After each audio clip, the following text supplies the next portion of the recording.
প্রধানমন্ত্রী দেরিতে হলেও বৈঠক করেছেন, নৈশভোজ করিয়েছেন শরিক দলের নেতাদেরকে। কিন্তু বৈঠকের উদ্দেশ্যটা আমি এখনো পরিষ্কার হলাম না। এখানে দরকার ছিল একটা গণতান্ত্রিক শক্তির একটা ঐক্যবদ্ধ প্রয়াস। তাতে শুধু সমমনা, শরিক, বিএনপি তো কোনো জোট ছিল না।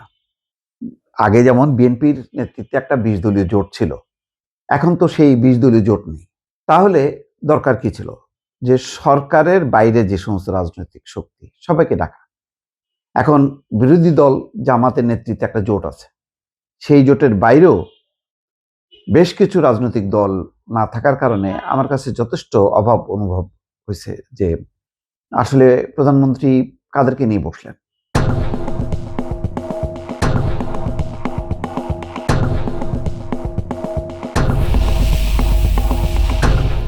নুরুল হক নূর, জুনায়েদ সাকি তারা তো বলতে গেলে সরকারের একটা অংশ। তার বাইরে কারা আছে? বাইরে নাগরিক ঐক্য, মাহমুদুর রহমান মান্না ছিল, আসম আব্দুর রব ছিল না। কেন ছিল না? বোঝাই যাচ্ছে মূল বিষয়টা হলো অভিমান, আর কিছু না। অন্য যে যুক্তি দেখাক না কেন। সিপিবি কেন নাই? বাসদ কেন নাই? এই রাজনৈতিক দলগুলো তো আন্দোলন করেছে। সবচেয়ে বড় কথা হলো, যদি তারেক রহমান অনুভব করেন যে একটা গণতান্ত্রিক শক্তির একটা ঐক্য দরকার, কারণ তিনি উগ্রবাদ এবং চরমপন্থার বিরুদ্ধে কথা বলেছেন, তাহলে তার বিপরীতে যত গণতান্ত্রিক শক্তি আছে সবগুলোকে সংগঠিত করা, তাদেরকে ডাকা। এখন সিপিবি, বাসদ এই দলগুলোর একটা মোটামুটি গ্রহণযোগ্যতা আছে যে তারা যাই হোক না কেন নির্বাচনে জয় লাভ করার ক্ষমতা থাকুক আর না থাকুক, তারা লম্বা সময় ধরে মানুষের পক্ষে কথা বলে গেছে এবং স্বৈরশাসনের বিরুদ্ধে তারা আন্দোলনে ছিল। তারা নেই কেন? যারা ছিল তাদের মধ্যে আবার শুধু মাহমুদুর রহমান মান্না সরকারে নেই, বাকিরা আবার সরকারে আছে। যেমন আসম আব্দুর রব তো আসেননি, কর্নেল অলি তো চলে গেছেন ওই ১১ দলীয় জোটে ওই প্রান্তে। ফলে এই মিটিংটার উদ্দেশ্যটা আমি ঠিক বুঝলাম না। যদি বৃহত্তর অর্থে সবাইকে সংযুক্তির একটা অভাব অনুভব করে থাকেন প্রধানমন্ত্রী, তাহলে আরো বড় আঙ্গিকে সবাইকে ডাকা দরকার ছিল।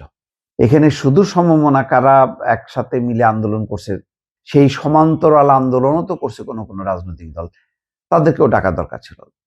মানে এইটার সেই কারণে আমার কাছে কালকে যথেষ্ট এটা খুব ফ্রুটফুল একটা বৈঠক হয়েছে সেটা মনে করব না। তবে প্রবণতাটা ভালো যে সরকারের বাইরেও যে রাজনৈতিক দলগুলো আছে তাদেরকেও সাথে রাখা, তাদেরকেও সরকার কি করছে সেটা বলা, শেয়ার করা।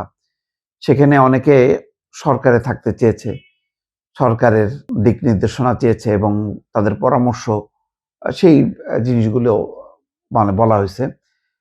কিন্তু আমি যেটা বলি এখন, আগে যারা ছিল সমমনা বা শরিক, তাদের থেকে একটু বড় আঙ্গিকে একটা জোট করতে হবে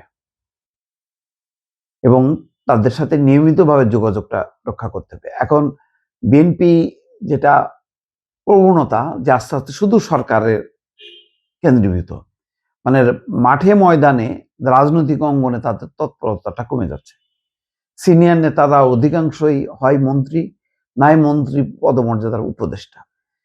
ফ্রি কিন্তু কেউ নাই। হয়তো একেবারে সরকারি পদ পদবি না থাকলে তার কোনো গুরুত্ব থাকে না, সেই কারণে কোনো কোনো কাউকে কাউকে উপদেষ্টার মর্যাদা দেওয়া হয়েছে। কিন্তু সেইটা তারা সন্তুষ্ট চিত্তে গ্রহণ করছে কিনা, নাকি শুধু তারা কোনো দপ্তরের দায়িত্বপ্রাপ্ত মন্ত্রী হতে চান, এই বিষয়গুলো দলের আভ্যন্তরীণভাবে আমার মনে হয় প্রধানমন্ত্রী তারেক রহমানের একটু বোঝাপড়া করা দরকার। কারণ সরকার একটা, দল একটা। দলকে উজ্জীবিত যদি না রাখা হয় তাহলে সরকার আস্তে আস্তে সংকুচিত হয়ে যায়। দল খুব যত বেশি ক্রিয়াশীল থাকবে এবং তার রাজনৈতিক তৎপরতা থাকবে তত বেশি ভালো হবে সরকার এবং দলের জন্য। এবং দলের সরকারের বাইরেও যে শক্তিগুলো বিগত সময় শেখ হাসিনার বিরুদ্ধে আন্দোলন করেছে তাদের সাথে একটা যুগপৎ একটা সম্পর্ক রক্ষা করা। এখানে মান অভিমানের বিষয় এসছে, যার কারণে মাহমুদুর রহমান মান্না এককভাবে নির্বাচন করে হেরে গেছে। এখনো আসম আব্দুর রব মানে একটা আলাদা অবস্থান নিয়ে আছে।